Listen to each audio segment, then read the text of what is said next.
دې ته وګوره، دې ماشوم ته وګوره، د ځان ته د پیتلې سر نیسل دی که نه، افسوس افسوس. په هغه سر باندې ډز کړی، د هغه سر یې د سوری کړی دی، د هغه سر یې ویشتی دی. دې بلې لور ته یې وګوره چې په کټ کې پته نه وي په اوده یې ویشتی دی که څنګه یې ویشتی دی. دوه حملو کې بچي دی، په درېیم حمله یې دغه شان زیاتې وکړو، مړی کړه. څه بدي وو، دا خو تور سرې وه، کونډه وه. دا کسان راغلي دي د شپې په 1 بجه باندې، نو دا خو زنانه وي او دا لونه وي ورسره. د دې خپل ځاني مخکې زامن شو، خو خدای دې اغوستي دي. بیا د دوه لونه برګې شوي او دا به ورسره اوسېدې، دغه دوی هغه مطابق دغه به یې پرې کوو. بیا د دې ښځې خور وه، دې له دقه هلک ورکوو، نو دا هلک په دې سره لویېدو په لکه په دغه کې ولو ورکړی په 19 کې صحیح ده. دې به ځانه سنباله او ځانه به یې لویېدو. بیا دا هلک راغی، دې نه جینۍ ترې وغوښته، هغه لور دې په بونیر کې ورکړه. مونږ د عقل ټول دغه کېد، خو دې ځان خپل دغه کوو، مونږ یې کونډه ده، لکه څوک سره چیړ میړ به سره چا به سره دا نه کوو. د هغې نه وروستو بیا د دې جینۍ یو لور وشوه، نو دې خاوند به سره او دغه به سره کوو چې ته زامن نه راوړې او دا دي او هغه دي وې شوې هغه خبره. بیا د هغې نه وروستو هغه خبرې مبرې له ختم کړې.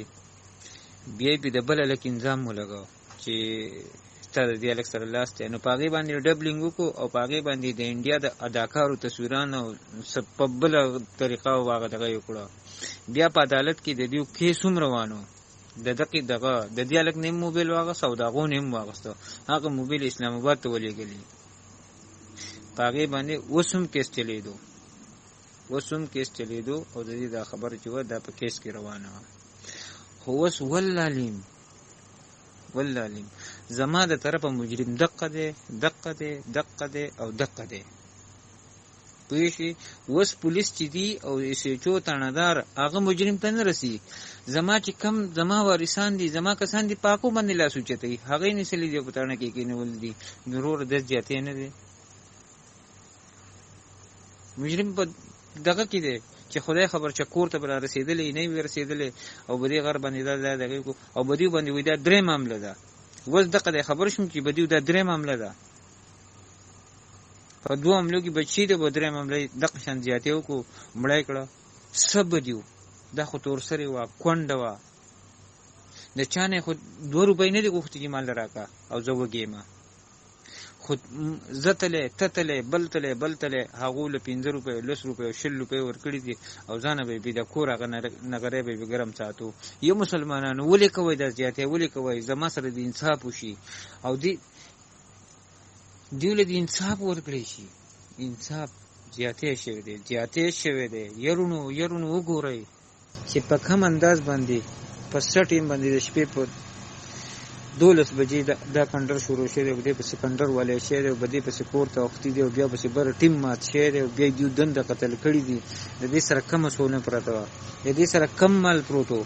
یا مسلمانانو دا خو یو تور سرې وه، یو کونډه وه، ما 15 روپۍ ورکړي، بل ورکړي، خو په هغې باندې خپله دنده چلوله. تاسو د هغې دپاره د هغې کور او د هغې دغه په جهنم ته واچول. یا مسلمانانو ولې داسې کوئ؟ موږ له دې انصاف راکړي. ولې زیاتې شوی دی؟ په څه وجه کونډه د خپلو بچو سره دې ته وګوره، دې ماشوم ته وګوره، د ځان ته د پیتلې سر نیسل دی که نه، افسوس ځان ته د پیتلې سر نیسلی دی او په هغه سر باندې ډز کړی، د هغه سر یې د سوری کړی دی او د هغه سر یې ویشتی دی، په سینه لګېدلی دی، نسکور پروت دی. په غسلخانه کې دنده د پټېدو ماشوم یو د کټ د لاندې پټه شي، د کټ د لاندې به دغه کړ دی ویشتی دی. یا مسلمانانو دې مور ته وګورئ، مخ یې له ویشتی دی او په دغه باندې نسکوره پرته ده. افسوس. دې بلې لور ته وګوره چې په کټ کې پته نه وي په اوده یې ویشتی دی که څنګه یې ویشتی ده. دا د ظلم او د دغه خبره نه ده. نور ظلم خلک څه ته وایي؟ دې دومره مهنګایي ته او دې دومره دغه ته وګوره چې تاسو اوس رالګئ په دې باندې، تاسو راځئ د هغې کور ماتوئ او د کونډې کور ماتوئ او وژنئ یې، مال دې واخلئ، لوښي دې واخلئ، څه چې دي یې به دې کور کې سره یو غوا ولاړه هغه ته یې بوځئ، خو وژنئ یې سله